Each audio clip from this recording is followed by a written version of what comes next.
and welcome to my training video on how to upgrade the RAM in the Alienware 14.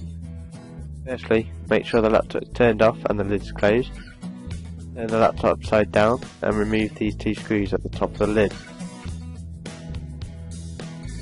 Slide the lid towards the front of the laptop and lift it up and place it to one side.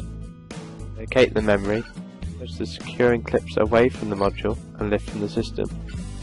Repeat this step for the second module. Place the upgrade module into the slot towards the front of the system and push down. Repeat this for the next module.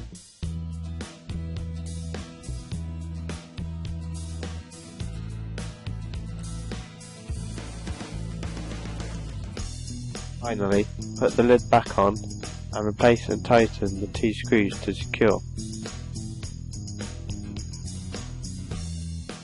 That completes the installation.